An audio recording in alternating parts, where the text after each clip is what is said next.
The purpose of today's talk is to explain what you need to do to protect your rights to stay in the UK, if you wish. I know it sounds harsh for EU nationals, but this is the reality, unfortunately. My name is Rusland, Kosarenko. I'm a partner of Sterling Law Associates in immigration and human rights law. We normally deal with non-EU nationals, but of course, just before the referendum and after referendum, we had a huge increase in inquiries from EU nationals asking us what to do, and we are now applying for residence cards, for permanent residence cards, for British citizenship, appealing the refusals from the Home Office, which unfortunately increased as well. So I'll tell you all about it, and I'll share my experience, what's happening at the moment. So what is next for European nationals, for Danish nationals? First of all, as the ambassador told us today, Article 50, any member state may decide to withdraw from the Union in accordance with the constitutional requirements. You know that UK doesn't have a written constitution, but you know there is a lot of things going on now. And you've heard, of course, about the recent case in the High Court, and it's been appealed to the Court of Appeal, and we expect the hearing in December. But you should know that referendum is still not enough. We don't have immediate changes at the moment. There is no set time frame for UK to notify the EU. We heard the government wants to invoke Article 50 in March 2017. That again may be delayed because of this case law, which is ongoing, because of that case which is ongoing. After the notice, there'll be a maximum 2-year deadline for exit. But bear in mind, it can be extended. So the changes we will see may not be immediate. There will be some transitional arrangements which we think will favor the EU nationals which currently reside in the UK already. And of course, the withdrawal agreement must be approved by the EU Council and ratified by EU Parliament. So that will all take time. What the Home Office says. The Home Office says there's been no change to the rights and status of EU nationals, and the UK still remains part of the EU. So I think you've noticed that you still land in Heathrow and you are not subject to any immigration control yet. At the moment, you as Danish citizens, EU citizens, enjoy the rights of free travel and movement, including right to not to be discriminated against on your nationality grounds, right to vote or be elected in European Parliament, right to be assisted by another EU country's embassy, right to petition European Parliament, and right for citizens' initiative to call for new EU legislation. You also have wider economic benefits of EU citizenship, which you can invoke here in the UK. You can set up business freely. You can undertake a course, you can undertake a research, very often funded by European Union. There are laws about data protection, about things like mobile phone roaming charges, consumer protection, environmental protection. All this may go.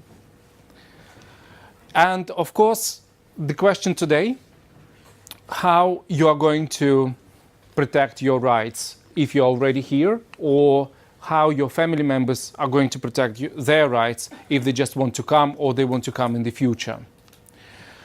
First of all, I want to introduce a concept of exercising treaty rights. You are lawfully residing in the UK as Danish nationals or EEA or EU nationals only if you work here, if you study here, if you have your business, if you're, for example, self-employed, or if you are self-sufficient.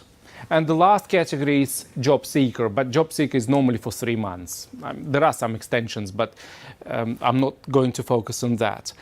Worker is very clear. You are employed in a company, you get your pay slips, you get your P60. Once you've been working for 5 years continuously, and the key word here is continuously, you may apply for permanent residence in the UK. If you're a student, and that's very important, if somebody here in the audience is a student, you must have a comprehensive medical insurance, which is private. NHS is not enough. There is a case law which says that European health insurance card may be sufficient, but I still advise clients to get a private medical insurance if you're here as a student, if you want to qualify as a permanent resident in the near future. Self-sufficient person must show that they have savings to live in the UK, and they must also show that they have private medical insurance.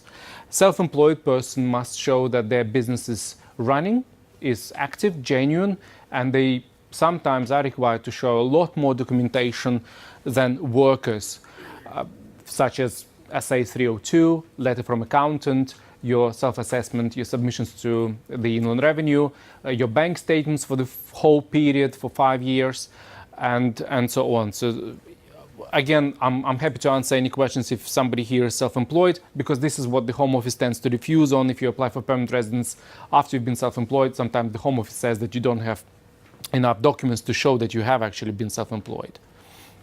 So the question from you, first of all, what should I do now? The least you can do is apply for residence card or registration certificate. It's very easy to do. It's online. It only costs £65. You complete online form, you submit the documents to the Home Office, and you receive a blue card which says that from this date you are a UK resident. But we heard that the government is saying that whoever lives here now, and these are the 3 million people from Europe, will probably stay. And I suggest if you have this registration certificate that shows the date when you actually registered with the Home Office, and this way you certify your right to stay in the future on the basis that sometime during this period you already have been living in the UK, the Home Office recognized your residence, and you can rely on it if it comes to it. If the Home Office in the future decides who stays, who doesn't, at least you have a document. However, a stronger protection for you is the permanent residence. You can get permanent residence if you have been living in the UK for more than 5 years, not just living. Coming back to exercising treaty rights, you must have been working, you must have been studying with the private medical insurance, you must have been self-employed, or you must have been self-sufficient, and of course you couldn't have been just job seeking for 5 years, so we're excluding that category.